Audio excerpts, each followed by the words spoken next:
Hey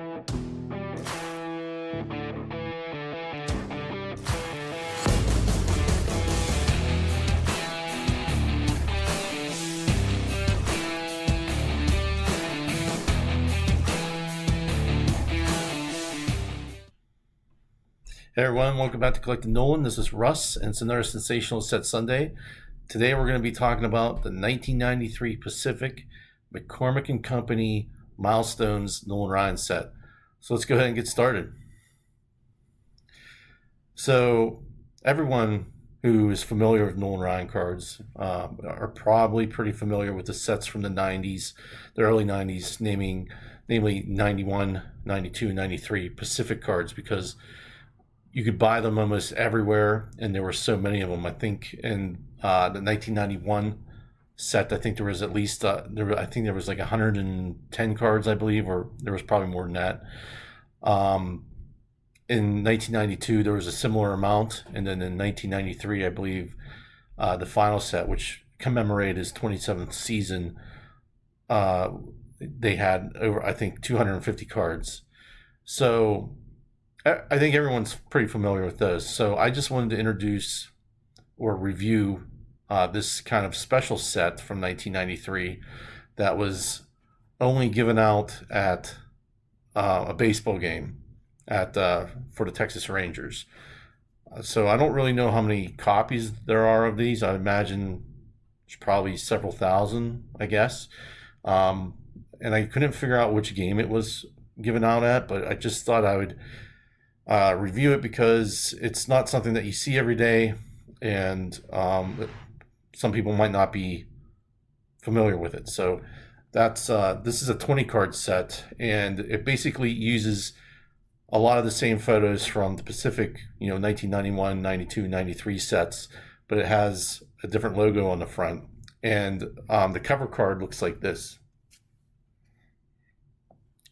So this is the 1993 McCormick and Company Nolan Ryan Milestones baseball card set. Kind of has like a farewell set as well. I think on some of them, in the logo it says "Farewell to a Legend," which I'll show in a second. But so this, I guess, was given out at a game sometime probably late in the 1993 season to commemorate Nolan Ryan's final year playing baseball. So I think it's a cool set.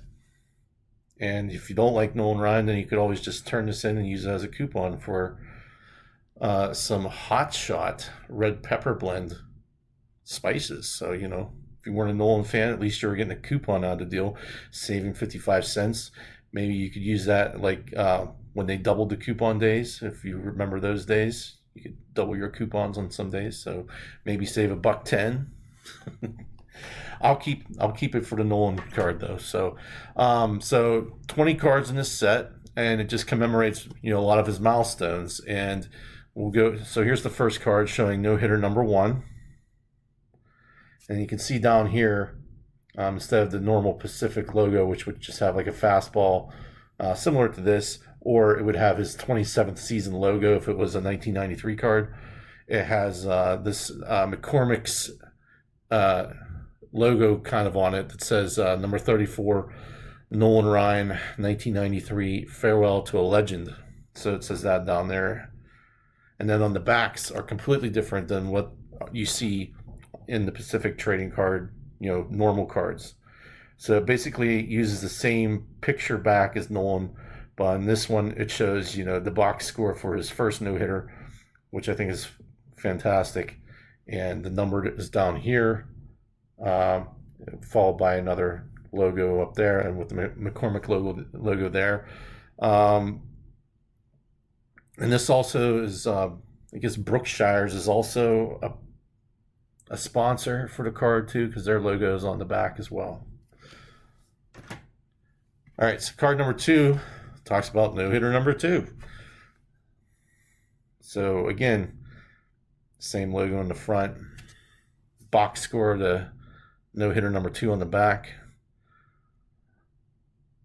I remember this being one of the first things I bought when I got back in the hobby, like 2017-ish. So I kind of I kind of forgot about it up until like when I was thinking about what I could do for the show tonight, and I was like, oh, let's, everybody knows about the Pacific cards, I'm sure, but I don't know if everybody knows about this set. So I just thought, why not? So this one's no hitter number 3, which look at that card, man. I love that card. That is a great photo of Nolan in the Angels uniform there, just getting ready to fire one. That's awesome. On the back, of course, it has the box score.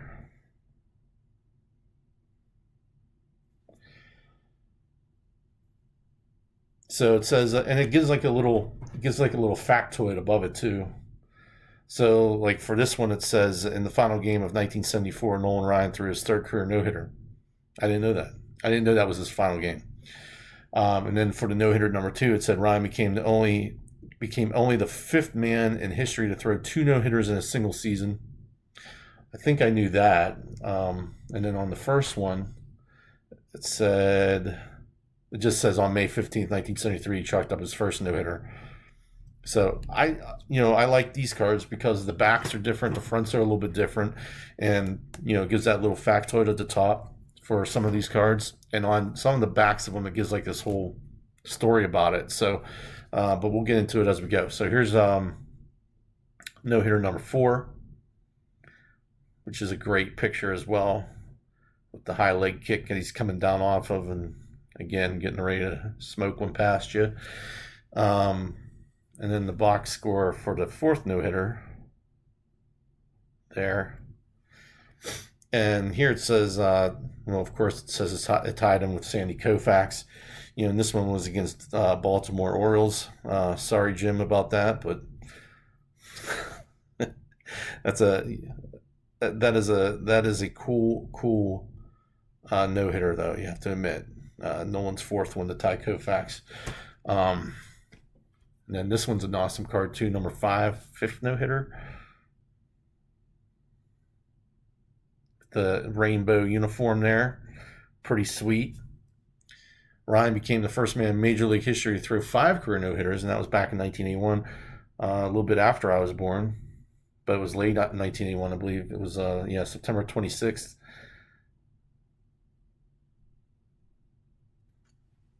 And then this next card is also one of my favorites of the set. I don't know. I just like the zoomed out pitch, the zoom out picture of Nolan's 6th no hitter, the last pitch of it. I think that's awesome that they're able to capture that. And again, this one says at the age of 43 years and 4 months, 12 days, he became the oldest pitcher ever to throw a no hitter, and also the first to accomplish it in 3 different decades. So.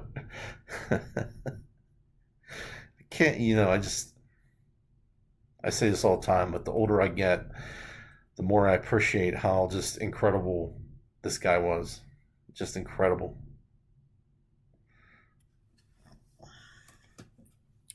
And of course, no hitter number 7. His final masterpiece.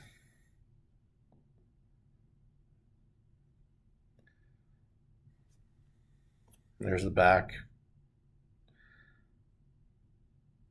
with the box score, and it says first no hitter ever pitched by a Ranger at Arlington Stadium, and it occurred on Arlington Appreciation Night. Hey, Nolan just knows how to bring in the fans and break in the ballpark, I guess. All right, so the 8th card. This is Nolan's first strikeout. So young Nolan there. And of course, we know he struck out Pat Jarvis. I covered that in one of my Strikeout Victims episodes, which I have to get caught up on. I have to do more of those. But he also gave up a home run to Joe Torre in that game. All right. 1,000th strikeout. That's a sweet picture there, too. Look at that. Follow through with that glove and the stirrups, the 1970s stirrups. Those are sweet. So it says here, the 1973 season was action-packed for the then 26-year-old. He threw both his first and second career no-hitters, won 21 games and had a 2.28 ERA and established a major league record of 383 strikeouts in a single season.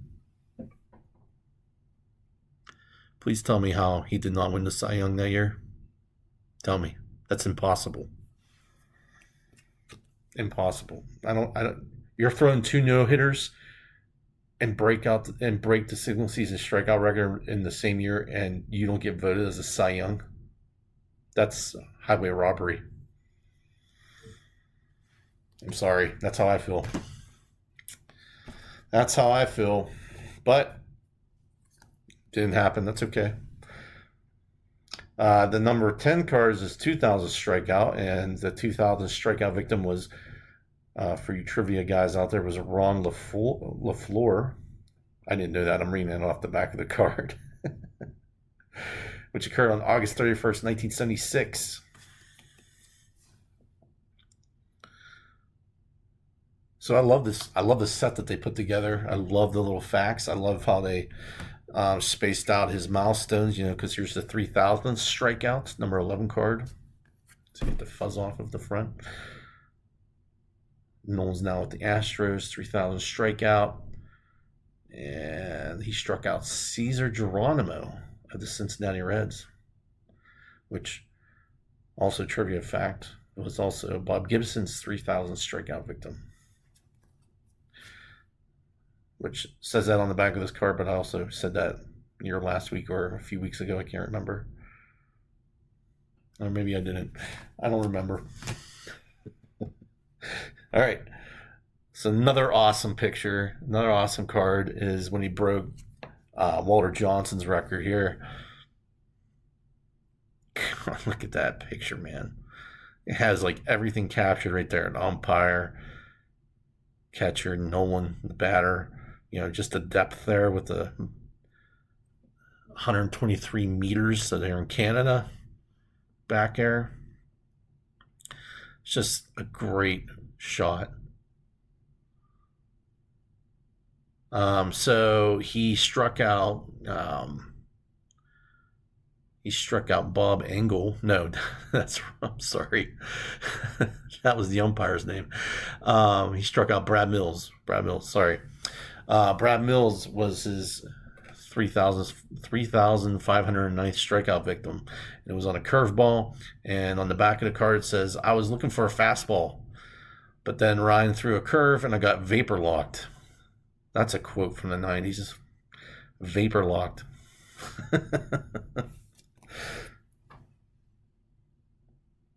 But a great quote. For his 13th card, it has his 4,000 strikeout.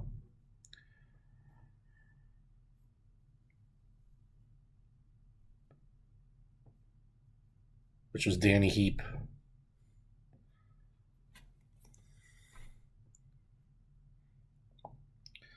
So that's cool. And of course, his 5,000th strikeout with the tip of the cap.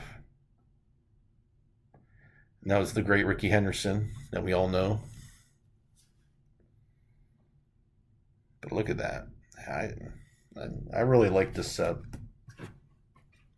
And I'm pretty excited about I did a little perusing on my collection, and I found some stuff that I didn't remember that I had, but I think they're going to be great additions to this show. I mean, because there's so many Nolan cards, I'm never going to run out. I don't think so. We'll see. But this is his 5,500th strikeout. Tino Martinez, September 30th, 1991. Great photo there.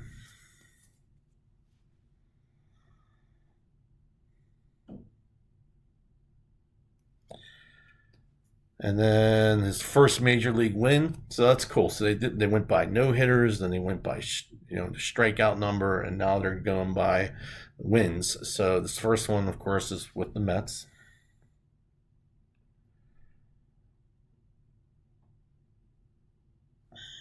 There's the back. So first win was against Houston. in 1966. He struck out the first seven of the ten. He struck out 7 of the first 10 batters, and he only gave up 3 hits in 6 2/3 innings before he had to leave because of a bad blister on his middle finger of his pitching hand. Dude, you could research this stuff all you want. I don't think I've covered a lot of his. I covered a lot of his early years stuff. I've read about a lot of his early years stuff, and I know he had problems with blisters and stuff, but I didn't know that he had to leave the game because of a blister. So that's why I love these cards. Like, they just highlight some of the stuff that you may not ever be able to find anywhere else, actually.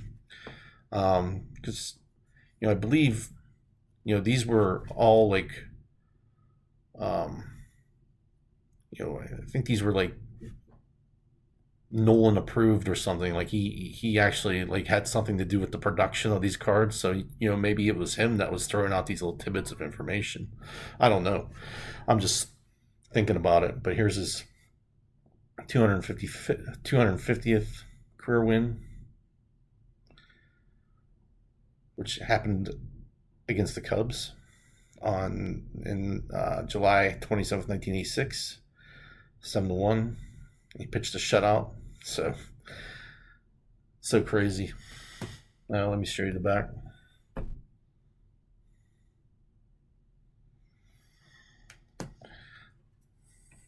Then the 300th win.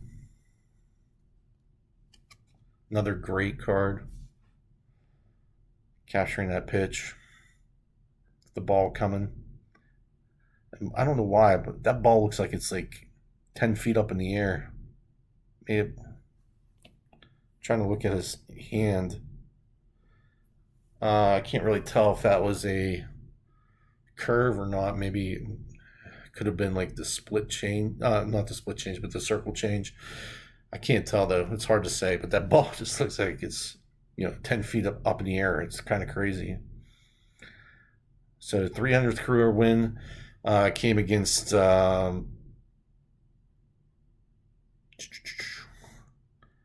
Milwaukee.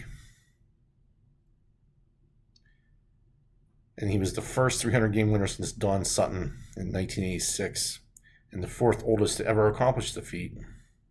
Crazy. So, and then there's 2 cards left.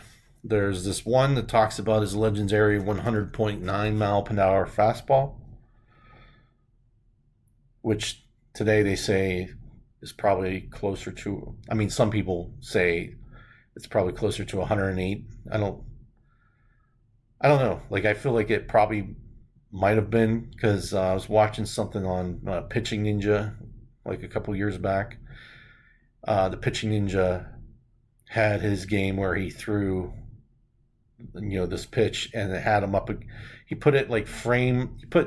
He put Nolan side to side with Aroldis Chapman, and Aroldis's 105 mile an hour per hour pitch, and he slowed it down, frame by frame. And when Nolan threw that pitch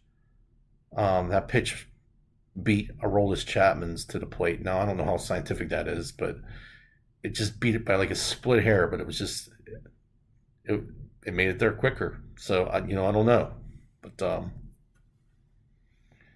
this was recorded in the 8th or 9th inning, I think.